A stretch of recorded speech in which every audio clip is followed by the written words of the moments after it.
Olá, pessoal, tudo bem? Está começando mais uma edição do programa Segredos da Arquitetura e do Design aqui na TV Uninter. Hoje, nessa edição, a gente vai conversar sobre o tema de neuroplasticidade, design e espaços flexíveis. Então, para falar desse tema especial para a gente vai ter uma convidada, que é uma neurobióloga, que é a professora Sharon Mendes. Seja bem-vinda, professora Sharon. Obrigada pelo convite, professora Andressa. É um prazer estar aqui. A professora Sharon, ela é, então, neurobióloga, ela é autora da Compass Editora e ela é mestranda em Educação e Novas Tecnologias. Ela vai explicar um pouco para a gente, então, essa relação, né, da neurobiologia com a arquitetura, com os espaços, com designs flexíveis.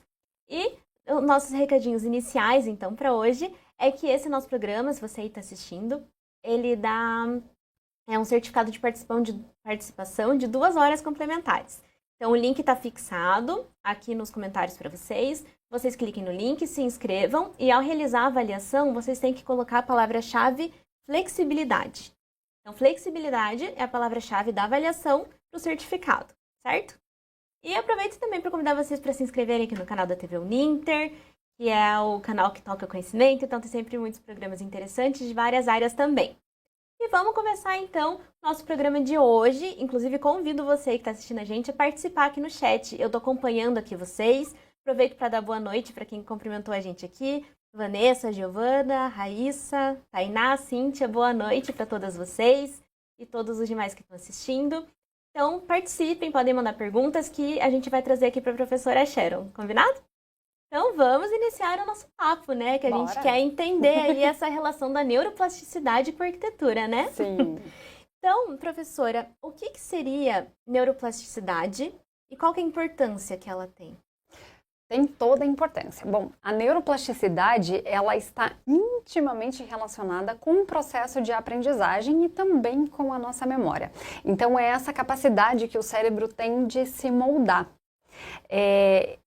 Imagine assim, uma argila. A argila, já brincou com a argila, professora? Uhum. É muito legal, né? Então, a argila, quando ela tá mais molhadinha, quando você, né, pega a água ali e molha ela fica mais maleável, né? E é esse o conceito de plasticidade, quando essa argila está molhadinha, você consegue moldar. Então, é o cérebro que está ali apto e, graças a Deus, essa plasticidade é para sempre. Só que existem períodos onde ela é mais ativa, né? Então, ali na primeira infância, até os 4, mais ou menos 3, 4 anos de idade, é um período que essa argila está bem maleável, né? Por isso que esse momento na infância ele é tão crucial para o aprendizado também, né? Mas basicamente é isso. E algo interessante é que cada neurônio pode fazer de 10 a 30 mil conexões. Então, o nosso cérebro ele é muito singular, ele é muito único, né? E ele é a impressão digital mesmo, a nossa digital de tudo aquilo que a gente faz. Muito se fala acho que da neuroplasticidade na questão da saúde, de se tem alguma doença ou alguma lesão cerebral que o cérebro consegue ter essa adaptação, né? Uhum. E qual que é a importância, assim, disso que a gente pode trazer... a importância da neuroplasticidade, né? Tem essa questão da doença, por exemplo. O que mais que a gente poderia trazer assim como benefícios disso? Tá. Na questão de algumas lesões cerebrais, de algumas, né, doenças degenerativas, ele pode encontrar novos caminhos para fazer habilidades ou movimentos ou interações parecidas. Já fez uma trilha, professora? Na mochilinha, né? E ir pra montanha. São leves. Eu gosto também, eu faço bastante. E o nosso cérebro funciona mais ou menos dessa maneira. Algumas pessoas tendem a dizer que ele é preguiçoso. Me chega a dar comichão quando eu escuto isso, porque preguiçoso ele não é, ele é sobrecarregado. Então ele tende a entrar em trilhas já conhecidas para economizar energia. E a neuroplasticidade é essa capacidade de você virar o Indiana Jones e sair abrindo, desbravando ali novas trilhas. E ele está relacionado ao aprendizado, então, a você com a sua idade de hoje, não mais criança, aprender a tocar, por exemplo, violino, aprender a falar mandarim, né? E também envolvido com a sua memória. Você consegue lembrar da sua história, consegue conversar, consegue falar, enfim. E existem maneiras de estimular a neuroplasticidade e ela pode vir através do ambiente também. Da mesma maneira que a gente pode acabar com ela através do ambiente também. E qual que é a relação, então, que o cérebro tem, através assim, da neuroplasticidade, com o nosso comportamento e com o ambiente? De que forma, tipo, por exemplo, a gente se comporta diferente em ambientes diferentes. Então, certeza. que relação que isso tem, assim, com o nosso cérebro? Tá. Existem uma gama gigantesca de relação. Com relação ao aprendizado. Se você está num ambiente que é convidativo ao aprendizado, você pode estimular a neuroplasticidade para que aquele aluno, aquela criança, ou até mesmo nós, adultos, estudantes, né, tenham um desempenho acadêmico ou escolar melhor. Um exemplo bem palpável é a luz. Então, a luz, para o nosso sistema, não só para a neuroplasticidade, mas para o nosso sistema fisiológico, ela é muito importante. Então, trabalhar em ambientes com luzes artificiais durante muito tempo, até de noite, isso vai prejudicar o seu sono. Isso pode ter um cansaço ali, não só ocular, mas cognitivo também, então diminuindo a sua produtividade, consequentemente o foco e também a neuroplasticidade. E o contrário também a gente vê. Então, esse contato com a luz natural, o maior contato possível com a luz natural é sempre bem-vindo para a estimulação da neuroplasticidade e também do aprendizado, do foco, da concentração, da produtividade. É interessante que esse foi um dos critérios para eu escolher a escola da minha filha quando ela era pequenininha. Né, no jardim de infância. Então, eu escolhi escolas que tinham janelas amplas, direcionadas ali para a área verde da escola, que isso a gente já pode entrar um pouquinho nesse assunto também, né, que são os espaços biofílicos. Então, esse contato com a natureza, ele é muito, muito importante também para a diminuição do estresse, além, né, do aumento ali da neuroplasticidade. Então, esse foi um dos critérios que eu usei para escolher a escola da minha filha. Uma sala que fosse ampla, que tivesse diversos estímulos sensoriais, né, porque ela ainda era pequenininha, e essa área externa com uma luz natural incidindo na salinha. Realmente, essa relação do ambiente interno e externo, de ter esses elementos naturais, né? Mesmo que às vezes não seja possível, como você disse, essa interligação direta, né? Através de uma janela, de uma passagem, algo assim. Até mesmo dentro do ambiente, a gente tendo um pouco disso já dá uma ajuda, né? Sim, sim, da luz natural e do espaço verde, né? Isso. Inclusive, da iluminação, a própria temperatura de cor também influencia, né? Que a gente utiliza, por exemplo, mesmo nos espaços internos. Dependendo do que você... Da atividade do ambiente, né? Então, por exemplo, um ambiente de trabalho, ou um ambiente de descanso, seu quarto na sua casa. Então, mesmo considerando a luz artificial, claro que a natural é muito importante, mas mesmo a artificial, ela já impacta também no comportamento que você vai ter, né? No desempenho que você vai ter naquele ambiente. Sim, sim. Inclusive, eu assisti uma palestra do Fernando Lousada, que ele é professor da Universidade Federal aqui do Paraná. Ele é pós-doutor em Harvard, então é uma pessoa extremamente conceituada e é responsável pelo laboratório de Cronos. E o que ele trouxe nessa palestra foi o objetivo dele, né, a linha de estudo dele, não o objetivo, é em relação ao sono e tudo que impacta a qualidade do sono. E ele tratou um pouquinho, então, das cores das paredes do quarto. Que cores muito próximas ao tom azul do céu, agora me corrija se é o azul ciano, porque com o nome de cor eu não sou boa. Então, esse azul que é muito próximo à tonalidade do azul do céu, fora Curitiba, porque normalmente é cinza. Azul celeste. Azul celeste, ó, não é ciano, gente, é celeste. Então, esse azul celeste, ele é ruim para o quarto. Porque apesar de ter, né, essa relação de que essas cores, o violeta também, ele traz esse relaxamento, só que o azul específico, o celeste, ele pode dar uma leve confusão ali no cérebro, indicando que está de dia, ainda mais dependendo da iluminação que é utilizada naquele quarto, prejudicando então a entrada no sono profundo da criança, do adolescente, enfim, do indivíduo que vai estar naquele quarto. Então é bem interessante, né? Tem várias coisas pra gente se atentar. Uhum. Então, a questão das cores já fica como dica aí para você também que está assistindo a gente, né? Que é arquiteto, que é designer. Então, a cor, ela realmente influencia, né? Na nossa saúde, no nosso desempenho, realmente, né? Seja no sono, no trabalho. Sim. E, professora, de que forma, outras formas, assim, que o ambiente físico, ele pode influenciar o cérebro e a questão das conexões neurais? Que relação que isso pode ter com um espaço, de repente? A gente viu, por exemplo, cor e iluminação. Tem alguma outra forma que isso pode impactar? Questão de Sim. tamanho, formas, enfim. Sim, ambientes que são muito fechados ou com muitas divisórias. Principalmente se for uma loja ou algum departamento, assim, onde tem muitas pessoas trabalhando, isso pode prejudicar também, aumentando o nível de estresse. Um exemplo muito legal que eu gosto de trazer, de uma empresa que trata disso maravilhosamente bem, inclusive em todos os aspectos, não só nesse, é a loja da Apple. E existe uma loja específica, a de Nova York, que eles conseguiram, assim, o santo grau da neuroarquitetura, porque eles usam de diversos fatores ali. Um deles é esse. Então, é um espaço extremamente amplo, sem divisórias. Qual é a relação com o estresse? Nós devemos lembrar sempre que o nosso cérebro ele é analógico, ele não acompanha todas as evoluções tecnológicas que estão acontecendo nesse momento com a mesma velocidade, né? Claro, está sempre se moldando, mas não com a mesma intensidade. E essas áreas abertas, elas diminuem o estresse e trazem essa calma, né? Diminui a ansiedade também, porque você consegue ter um panorama geral da situação. Então, o nosso corpo está sempre reagindo em prol da nossa segurança. Se você não está seguro, logo não existe meio grávida, sabe? Está ameaçado, por mais que existam graus de ameaça.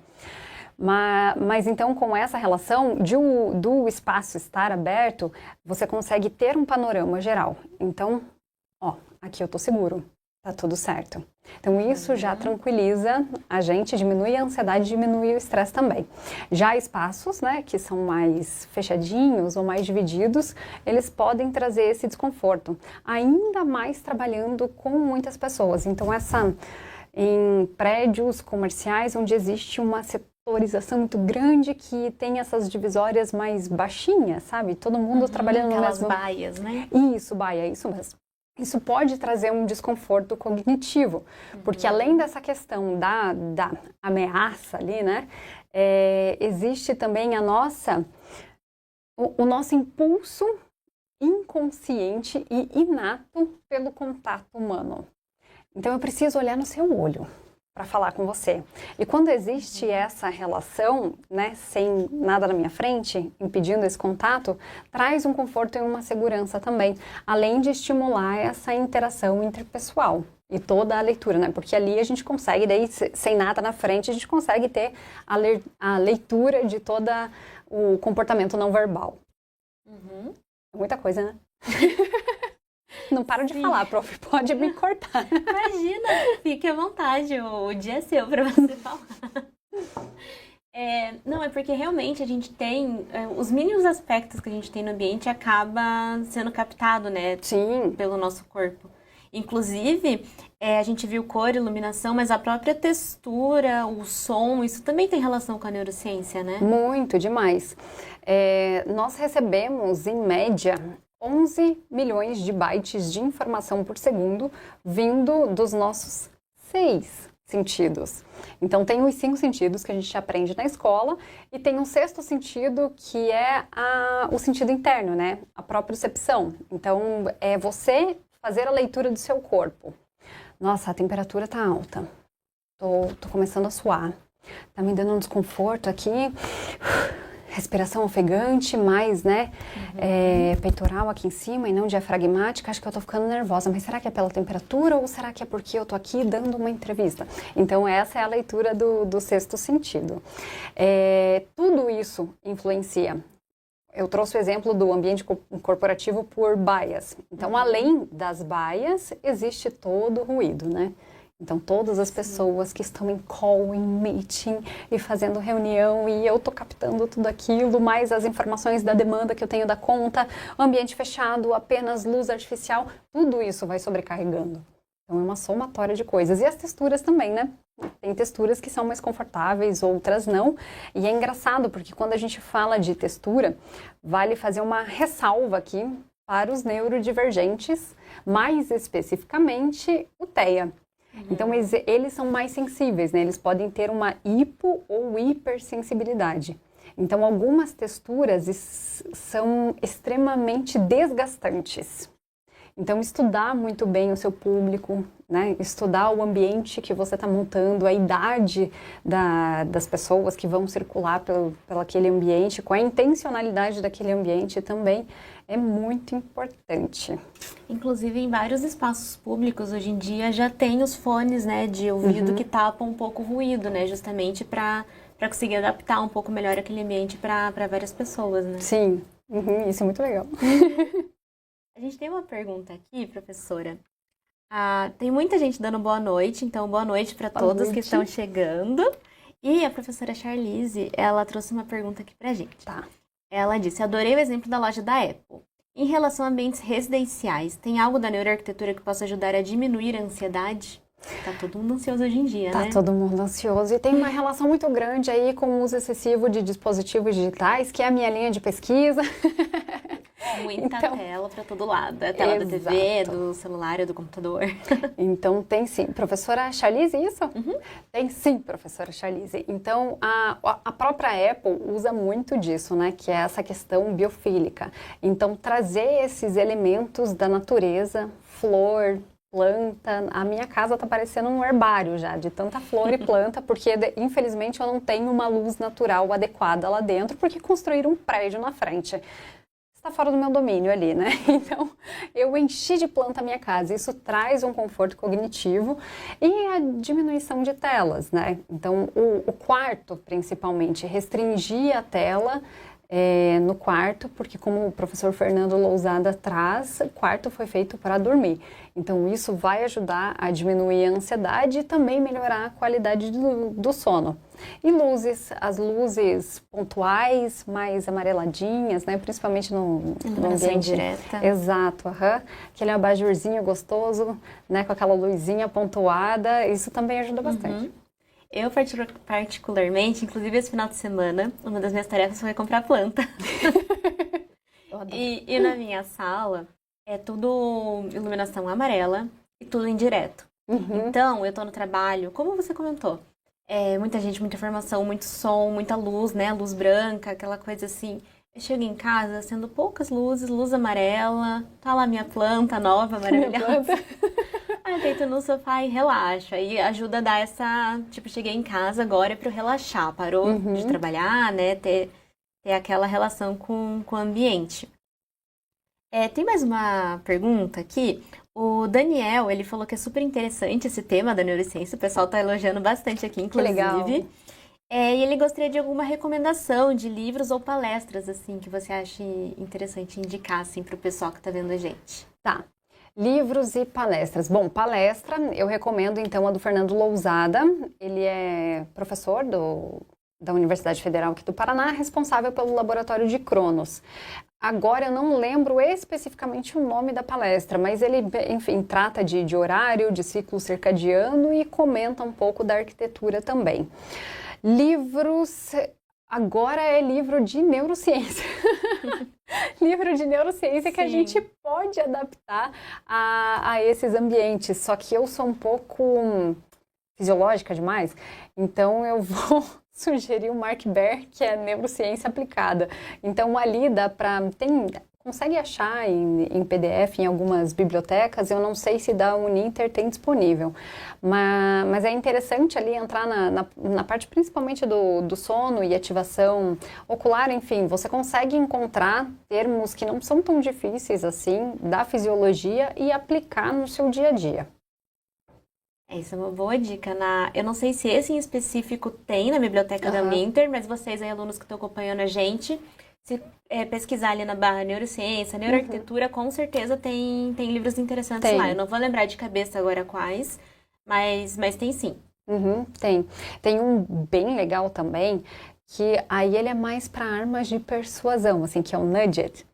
E ele fala então desses, não sei se âncoras é a palavra correta, mas enfim, de como direcionar ali o seu cliente para situações, dar aquele empurrãozinho, né, para as situações específicas. Voltado para a arquitetura comercial, né? Exato, exato. Ele também bem é uma aplicação bem interessante da neuroarquitetura. Inclusive a Apple fez isso nessa loja de uma maneira muito legal, estimulando as pessoas. Não sei se você já viu foto, professora, dessa loja de Nova York.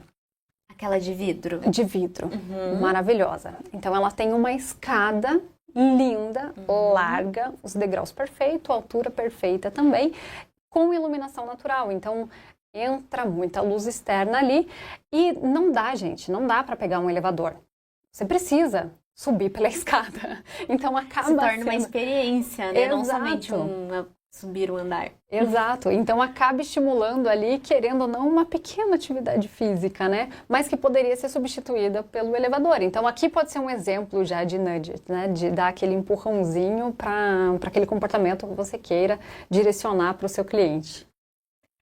Ainda no tema da iluminação que a gente estava tratando, professora, a Thalita perguntou, ela disse que ela viu uma notícia sobre a influência negativa da luz de LED na sala de aula. Ela perguntou se isso seria verdade. Eu preciso pesquisar, Thalita. Preciso pesquisar. Agora, o que eu posso trazer para você de fato é exposição à luz natural. Isso não tem erro. Então, a criança, adolescente ou nós adultos, né, se expor à luz natural logo de manhã e, se possível, no final da tarde também, porque essa luz natural vai ajudar a regularizar, né, o nosso ciclo circadiano. Então, essa luz eu tenho certeza que dá certo. Sim, é sempre a melhor opção, né? A Ana Elisa perguntou aqui, ela elogiou também essa questão da ansiedade, que ela achou muito interessante esse tema, e ela perguntou se tem algo que a gente pode fazer com relação à depressão, algo que a gente poderia melhorar no ambiente, voltado à neurociência, para amenizar essa questão da depressão também. Sim, essas duas questões que a gente já trouxe aqui, iluminação natural, gente, sol é vida. Né, vitamina D, então muita coisa é produzida a partir da luz solar. E a vitamina D também está ligada a diversos neurotransmissores ali do bem-estar, né? Então, se expor à luz natural e deixar com que esse paciente, esse indivíduo, né, seja estimulado pelo ambiente a realizar atividades, nem que seja atividade de sair do quarto e caminhar até a sala, né, mas isso a gente consegue deixando um espaço livre, convidativo, com muita luz natural. E tinha uma outra questão também, a gente falou de as plantas, né? Então, qualquer contato com plantinha, planta é vida também. Sim. Isso ajuda a diminuir o estresse, a ansiedade e pode se tornar até algum tipo de hobby ou recreação para essa pessoa, né? Inclusive, eu uso isso com a minha filha lá em casa para educação. Então, planta lá em casa, quem cuida é ela. E quando ela vai, que eu sou divorciada, quando ela vai para casa do pai dela, se ela passa, por exemplo, as férias, que ela passou uma semana lá, a planta morre e acabou, é isso mesmo. Para ela ver que ela tem o papel dela dentro de casa. Então, isso pode ser usado também para a educação. E neste caso de pessoas mais depressivas, pode se tornar um hobby, né? Cuidar da planta, então adubar, podar, enfim. Exatamente. Inclusive, essa relação de atividades, vamos supor que eu trabalho em casa, né? E às vezes eu tô em casa, não tô me sentindo bem. Se você não tem um ambiente adequado em casa para trabalhar, que ele seja separado, adequado, assim, que ele seja separado realmente da sua casa, que você tenha uma iluminação adequada, um ruído, né? Não tenha muito ruído. Então, seja um ambiente realmente confortável para você ficar, né, algumas horas trabalhando. Então, esse é um exemplo simples de que você realmente vai ter dificuldade de trabalhar nessa situação. Então, realmente, o ambiente, você tornando ele, como se diz, mais convidativo. Então, coloca uma cor que você gosta, né, ali na parede. A planta, mesmo que não seja possível, até a planta fake já ajuda alguma coisa também. A foto da planta já ajuda. Exato, a cor, né, como você comentou, da cor do céu. Então, essas questões, mesmo sendo simplesmente as cores, elas já ajudam, né, a enganar ali a nossa cabeça pra gente se sentir mais à vontade, né, se sentir melhor ali no ambiente. Então, acredito que também são estratégias interessantes, né, professora? Sim, com certeza. E a gente precisa pensar em tudo, ainda mais que existem muitas pessoas que estão em home, né, trabalham em home e esse espaço é dividido com um quarto. E dá um conflito neurológico ali, porque é o espaço que você dorme, mas é o espaço que você está mais ativo, como assim? Até pintar meia parede de corzinha diferente para tentar separar bem esse ambiente, por mais que seja o mesmo, né? Professora, existem espaços que favorecem essa neuroplasticidade, o bem-estar? Sim, do mesmo jeito que desfavorece também. De que forma que pode ser, assim? Por exemplo, tem uma forma mágica, uma receita de bolo para o pessoal? Se você fizer assim, dessa forma, Tururu. Não, receita de bolo não tem. Mas existem várias dicas ou melhor, estudos, né? O melhor é você estudar o ambiente, estudar para quem ele vai servir, né? Ou para quê também, né? Então, se é um quarto, e esse quarto é de quem? É de uma criança, essa criança é pequenininha, está aprendendo a andar, podemos então utilizar o método Montessori, né? Que a criança tenha a autonomia para conseguir realizar as suas atividades. É um quarto de um pré-adolescente? Até a gente estava comentando sobre isso antes do programa, que eu tive que mudar o quarto da minha filha agora que está com 10 aninhos. Então antes era nessa pegada mais Montessori, toda menininha, casinha, né, bem infantil. E agora a gente trocou o quartinho dela. Eu gostaria de colocar tudo fechado, guarda-roupa grande, modulado não, planejado, para otimizar o espaço, porque é a minha visão de mãe que quer guardar cobertor. Mas fui orientada, né, e isso foi um aprendizado muito legal também, até para estimular a neuroplasticidade e estimular a busca de identidade da minha filha. Então, colocamos as peças modulares. E na primeira semana, que foi ela que escolheu a disposição do quarto, ela já mudou o quarto inteiro. Então, aqui a gente consegue ver um exemplo bem prático, né, de como deixar esse ambiente mais agradável. Essa questão que você disse essa questão que você disse de mudança. O cérebro, ele se adapta mais nesses espaços que podem ser flexíveis? Ou não? Aqui é interessante a gente tomar cuidado com diversas situações. Primeiro, de que cérebro a gente está falando? Então, se for um neurodivergente, por exemplo, o TEA, ele vai ter uma dificuldade muito grande em se adaptar a qualquer espaço que fuja da rotina dele. Então, ir ao mercado já pode ser desafiador. Ir ao mercado na véspera de Natal, meu Deus, uma loucura muito maior. Então, pode ser mais desafiador ainda. Então, a gente, mais uma vez, tem que estudar de quem a gente está falando, para quê, por quê e o que vai resultar daquilo, qual é a intenção, né? Se é trabalho, se é estudo, se é descanso, lazer. Então, tem como modular tudo. Ou direcionar, né? O Daniel comentou aqui sobre o que a gente estava comentando do home office, né? Ele disse que ele trabalha em casa e que o apartamento que ele está morando agora, faz 2 meses, tem luz natural o dia inteiro e que ele percebeu realmente uma mudança enorme no sono dele, na saúde mental e na vitalidade. Ai, que legal. Parabéns, Daniel. Que bom, que delícia sentir isso, né? Que luz natural é maravilhoso. É muito bom. É uma dos principais itens, né? Você analisar quando você vai procurar uma nova casa, construir uma casa, porque isso é algo que não tem muito como você mudar, né? O sol vai fazer o caminho dele e é isso. E é isso. Então, outras coisas a gente pode fazer, né? Estratégias, mas infelizmente essa questão já é um pouco mais complicada. E essa variação, então, de layout de mobiliário, que, por exemplo, a sua filha está fazendo agora no quartinho dela, de que forma que isso influencia e estimula a nossa cognição e a criatividade? Bom, Aí depende, mais uma vez, do perfil das pessoas, né? Existem essas pessoas com uma rigidez cognitiva um pouco maior que não gostam de mudança. Então, ela pode adaptar o seu ambiente ou estimular a neuroplasticidade de outras maneiras, não mexendo na estrutura de mobília da casa, ou enfim, através de objetos, né, de almofadinhas coloridas, enfim. Agora, se a gente está falando de uma pessoa um pouco mais flexível, de comportamento mesmo, aí é só brincar, né? Brincar com a criatividade. O Google faz isso dentro dos seus escritórios, né? Não necessariamente você precise colocar um escorregador na sua sala para estimular a sua criatividade e neuroplasticidade. Mas essa questão de autonomia, de clareza do ambiente, né? De não ser aquele ambiente caótico, até para a produtividade. Ela vai ajudar bastante. Tem um lugarzinho de cada coisa. E aí depende do perfil da pessoa mesmo. Entra até na questão daqueles espaços de descompressão, né? Exato. Aquele que você pode dar um relax, né? Espaços diferentes para você dar aquela acalmada, né? Isso ajuda também a estimular a mente, porque se a gente tá muito ansioso, muito focado às vezes, né, até no mesmo texto, tá numa escrita há muito tempo, você sai, você dá uma arejada na cabeça, Sim. melhora, né, a nossa capacidade, realmente, a nossa produtividade. Sim, o nosso cérebro ele consome em média ali 20% da nossa energia. Para um bichinho que tem 3 quilinhos, né, comparado ao restante do nosso corpo, ele consome pra caramba. Ainda mais quando a gente está debruçado ali em cima de algum projeto, de alguma entrega. E essa questão, ela é muito interessante porque nós temos 2 modos operantes.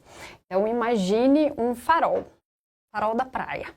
Ou ele está iluminando o mar, você consegue enxergar o mar, e, né, os barcos ali, tudo que está em volta, ou ele está iluminando a nossa parte interna, a nossa viagem interior, que é normal e é necessária.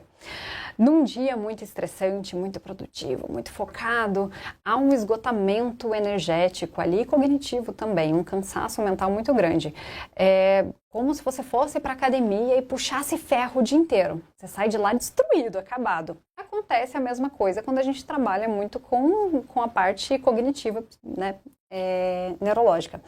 Enfim, então nós precisamos de dar esse respiro, que é onde o nosso cérebro entra, né, nesse modo default, né, na rede de modo padrão, dá essa viajada onde ele não precisa entregar nada para ninguém. Ali a gente está estimulando também a criatividade. Sabe aquele momento que você vai tomar um banho e resolve um problema? É isso. Quando você não precisa entregar nada para ninguém, ele está relaxadinho e vai encontrar novos caminhos que muitas vezes poderiam estar até bem expostos na nossa cara, mas a gente não consegue enxergar porque está sobrecarregado. Então, esses espaços e esses momentos, até o andar na rua, né, dar uma volta na quadra, eles são bem importantes. É sempre nesses momentos, né? Você deita a cabeça no travesseiro, nossa, é verdade! E essa questão da flexibilidade dos espaços, isso é bom, dependendo da pessoa, até certo ponto. Mas de que forma, por exemplo, ele pode não comprometer a experiência do usuário? Não comprometer de que... Perdão, não entendi a pergunta. De que sentido? Por exemplo, a gente tratando da loja, né? Como você comentou da Apple. Então, a experiência do usuário entrando naquela loja, às vezes tem alguma flexibilidade. Então, por exemplo, a gente pensar em caminhos. Ele pode, né, mudar caminhos. Ou dentro da casa ele tem a flexibilidade de alterar os móveis e tudo mais.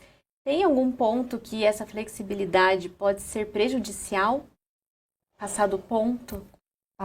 Aí vai depender novamente do perfil comportamental dessa pessoa, né? A minha filha, até eu comecei a investigar agora um possível diagnóstico de autismo nela, porque ela tem uma dificuldade de mudança muito grande. Quando ela era pequenininha, eu mudei um vaso de lugar.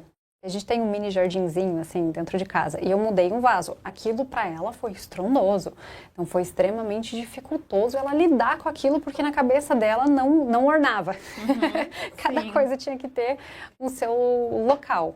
Então, é muito de perfil mesmo entender o caso específico. Mas existe, por exemplo, a possibilidade de ser demais, assim, pro cérebro. Bugar? De muita informação? Bugar, sim. A gente pode até pensar, deixa eu ver aqui um exemplo, numa sala de aula diferentona, com parede pintada, com tatame, com bichinhos, né? Então, nós temos essa tendência a organizar as coisas. Então, esse excesso de estímulo desordenado, ele pode sim prejudicar. Às vezes a gente acha que está, né, estimulando uma coisa, mas na verdade está prejudicando. Mas criar ambientes, por mais que seja numa mesma sala, né, mas separar aquele ambiente, isso vai ajudar a organizar, por mais que tenham ali diversos fatores estimulantes, brinquedo, Lego, enfim, mas separar ali o espaço do Lego, o espaço do quebra-cabeça, então deixar tudo organizadinho, até para volta naquela questão da segurança, né? Quando você bater o olho, você entender o panorama. Então, consegue saber aonde você está e para que cada coisa serve. Então, essa flexibilidade, ela é interessante, mas a gente tem que ter parcimônia, né? Além de analisar bem o público-alvo, de não fazer nem de menos e nem de mais, para não ser... Não fugir muito ali, né? E intencionalidade também, né? Eu acho que intencionalidade é uma palavra muito chave. Então, o que você quer com aquele ambiente? Aí entra toda a composição de cor, iluminação, textura. E a gente está focando bastante na arquitetura, mas se a gente pensar em design, de repente um design de uma página web, de um aplicativo, às vezes um próprio design impresso de algum livro, enfim... isso tudo também tem a relação com a flexibilidade? Por exemplo, personalizar um aplicativo, isso entra também nesse ponto? Sim, sim. E além da funcionalidade também, né? Aqui a gente pode citar até o tipo de tipografia. Então, o que você quer com aquela página? Aí precisa novamente do estudo, né? Do público-alvo. Por exemplo... Sabe essas letrinhas que tem um pontinho? O T não são duas linhas retas. Eles são duas linhas retas com um pontinho pingando assim. Isso, é a serifa. Então, a serifa, ela cansa. Chega uma hora que, parece que tá bagunçado ali. Então, você precisa usar ela com uma certa parcimônia também. Para que você está usando, em que momento, qual é o sentido daquilo. Precisa de um estudo, novamente, do público e da intencionalidade. Porque tudo isso pesa. Gente, é informação. Lembra lá. 11 milhões de bytes por segundo de informação chegando. Essa informação tem que ser o mais limpo possível, né? Ainda mais para você captar a atenção do seu cliente, do seu usuário, do aplicativo, enfim. Até essa questão da flexibilidade entra bem nisso, porque daí, por exemplo, a pessoa consegue escolher a fonte que ela quer ler, consegue escolher a cor que ela quer, então isso acaba se adaptando melhor, aumentando a experiência, né, do usuário, do público. E o que você pode falar pra gente, assim, de novas pesquisas, de novidades aí que tem na área? A IA tem alguma relação, de repente? Enfim, o que tem de novidade aí dessa área que a gente pode aplicar para arquitetura e para o design? Bom, a IA traz muita coisa todo dia, né? Até difícil acompanhar. O que é interessante é não se apoiar na IA. Porque nós já vemos uma massificação aqui em todos os sentidos, tanto de escrita de texto, de cultura, até é interessante que eu baixei um aplicativo que é baseado em IA, apontei no ambiente da minha casa e pedi para ela escolher ali, né, o tipo de móvel e tudo mais, só para testar o aplicativo mesmo, para conhecer. Então, aqui já deu para ver, assim, claramente, eu testei vários aplicativos só para estudar, uma massificação. Então, cadê a criatividade, gente? Né? Nada vai substituir a cabecinha humana, a não ser que nós nos tornemos máquinas. Então, saber usar a IA a nosso favor, né? E sempre ponderar tudo o que ela entrega pra gente. Tem um comentário aqui do Daniel. Ele disse assim, é tipo criar um escritório em espaço aberto por ser menos produtivo, sobre estimulação, ou poderia ser uma forma de estimular a neuroplasticidade? Criar um ambiente em espaço aberto? Se você tem essa possibilidade... Um escritório em espaço aberto de ser menos produtivo, né? Por conta do excesso de estimulação. Ou se isso é uma forma de estimular a neuroplasticidade. Tá, deixa eu ver se eu entendi a pergunta. Daniel, me corrija aqui se eu não estiver entendido. da maneira certa. Você diz em pegar o seu computador debaixo do braço e ir para uma área externa, tipo um parque, para você trabalhar. Ou ir para um outro ambiente, o que muitas pessoas fazem também, um café, por exemplo, e trabalhar daquele café. Seria isso? Para saber se a neuroplasticidade está sendo mais estimulada em um lugar ou outro? Eu acho interessante isso, mas eu acho que na verdade seria um pouco dentro do que a gente estava falando, porque ele disse de criar um escritório em espaço aberto. Será que seria talvez projetar um escritório inteiro amplo? Aí seria maravilhoso. Um espaço aberto, bem iluminado, com luzes pontuadas, e aí a cor da parede você escolhe, né? Se é um Mas isso laranjinha. não entra na questão do excesso de estímulo e diminui a produtividade? Ou não? Depende da intencionalidade do que você está colocando ali, né? O que é o excesso para a professora Andressa? Esse ambiente que eu imaginei, tá? Me corrija, Daniel, e professora também. Uma sala de 4x3 é um tamanho razoável, né?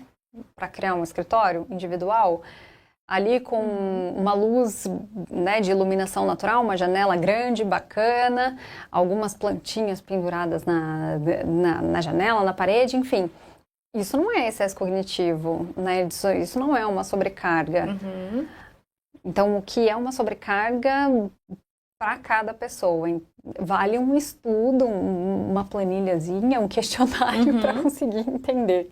E dependendo da pessoa, então, esse quesito de você ir trabalhar em outros locais, né? Como você falou, num café, numa área externa e tal, isso ajuda também estimula a nossa neuroplasticidade, essa mudança de ambiente, dependendo da pessoa. Depende da pessoa, né? Eu gosto... Mas pode estimular. Sim, pode sim. Eu gosto de ficar eu brinco que é a minha caverna. Então eu sento no meu computador, naquele espaço que eu já deixei preparado para aquilo, que é de frente para uma janela, onde entra luz natural, apesar de ter um prédio na frente, então a quantidade não é muito grande. Eu pintei a parede de um verdinho que me lembra a praia, porque aquilo ajuda a me acalmar. Então aquele espaço para mim é maravilhoso. Se eu vou para um café ou algo desse gênero, eu perco produtividade. Porque eu gasto energia no trajeto em poder escolher uma playlist de músicas que me deixem concentradas e não me faça prestar atenção na música para isolar o ruído externo, né? Então depende muito de cada pessoa. Já tenho amigas que produzem e trabalham muito bem nesse tipo de ambiente. Você pode trazer, então, com base assim, na nossa conversa de hoje, de principais insights, assim, para quem está assistindo a gente, para os arquitetos, para os designers, para os nossos alunos. Tá. Perfil pessoal agora, tá? Para estimular a neuroplasticidade, beba água, muita água. Um cálculo básico aí é 0,004 por quilo, então multiplica esse número pelo seu peso, vai dar mais ou menos ali o valor que você precisa tomar de água por dia, ou procura um médico, um nutricionista. Então beba bastante água. Nosso cérebro usa muita água, né, para trabalhar. Usa bastante. Ele é 80% água, então ele precisa, né, até para conduzir ali todos os impulsos e realizar todas as tarefas. Durma bem, durma bastante, o necessário, o ideal, no mundo ideal, seria dormir até acordar, espontaneamente, sem o celular, mas nem sempre isso é possível, né, sem o celular despertando. Então, beba água, durma, alimentação, uma alimentação rica ali em ômega 3 é bem interessante também para desenvolver e estimular essa produção da bainha de mielina, que vai conduzir os impulsos nervosos. A atividade física é essencial para a produção de irisina e BDNF, que são os alimentos ali, entre aspas, dos neurônios. Agora, para o profissional, quem sou eu para dar conselho, gente? Mas uma dica é estudar o seu público-alvo, estudar a intencionalidade daquele ambiente também e, se possível, apostar na luz natural, que na luz natural não tem erro. Até o Daniel, né, deu um depoimento aqui. Obrigada, Daniel. Obrigada pelos comentários também, a todos que participaram. A luz natural, gente, não tem erro. E estudem as lojas da Apple, porque ela tem muita coisa boa. Eles entregam muita coisa. Excelente. Agradeço, então, o pessoal que assistiu a gente. Inclusive, a Giovana... eu vou pedir para você, professora, trazer suas últimas considerações e aproveitar que a Giovana disse que ela amou a sua forma de explicar e perguntou se você tem algum perfil na internet para quem possa acompanhar seu trabalho. Então, deixe suas últimas considerações e seus contatos para o pessoal. Tenho sim, Giovana. Obrigada, muito obrigada. Acredito que seja minha missão de vida, né, traduzir um pouco esses conceitos, né, mais chatinhos aqui, deixar eles mais aplicáveis para o nosso dia a dia. Tenho o meu Instagram, o meu LinkedIn e também a minha página no YouTube. Você pode procurar por Sharon Mendes, Sharon, S-H-E, porque minha mãe adaptou para deixar mais fácil de ser entendido o nome, né? Então, abrasileirou o nome, customizou, eu acho ótimo. Então, é Sharon com E e N, de navio no final, Mendes, arroba, já tô dando um e-mail aqui também. É Sharon Mendes, no Instagram tá neurobióloga. Tá facinho ali de achar. Eu tô de azul também. No YouTube é a mesma coisa também. Sharon Mendes, neurobióloga. O LinkedIn, acho que é só Sharon Mendes. Mas enfim, tá fácil ali de achar. E muito obrigada, professora. Muito obrigada pelo convite. É um prazer falar sobre essa linha de estudo que eu acho muito interessante, muito incrível. Obrigada a todos que participaram, colaboraram com perguntas, comentários. É sempre um prazer. Obrigada, professora, por você ter aceitado o convite, ter participado do nosso programa. Foi excelente, a gente teve bastante participação, o pessoal interagiu bastante. Acredito que todo mundo gostou, foi realmente um tema muito excelente, porque realmente traz essa multidisciplinaridade, né, que a gente tem realmente dentro desse tema e realmente relacionando com a arquitetura e com o design. Então, mais uma vez, obrigada. Obrigada. Vocês aí, então, que estão acompanhando a gente também, muito obrigada para quem acompanha a gente aqui ao vivo. Lembro vocês que tem o link fixado aqui nos comentários para vocês garantirem o certificado de participação. Ele é um certificado de 2 horas complementares, tá? Quando vocês clicarem no link, vocês se inscrevam, vocês vão responder uma avaliação para garantir esse certificado e a avaliação é com a palavra-chave flexibilidade, certo? Então, o link está aqui nos comentários, palavra-chave flexibilidade. Então, agradeço novamente a vocês. Para quem assistir depois também, esse link vai ficar gravado, tá bom? Nesse mesmo link. Então, quem quiser reassistir, mandar para os colegas também. E aproveito para deixar aqui também o nosso Instagram da Pós. Se você aí não segue a gente ainda, o nosso Instagram é @pós-arquitetura e design Uninter, tudo junto. Aí lá vocês vão ver também o stories que a gente postou, se vocês entrarem ali nesse momento aqui do ao vivo. A gente postou um stories e marcou a professora Sharon. Então lá vocês podem clicar e ir direto seguir ela também. Então é isso, agradeço a participação de vocês, muito obrigada por mais esse programa e a gente se vê no próximo Segredos da Arquitetura e do Design aqui na TV Uninter.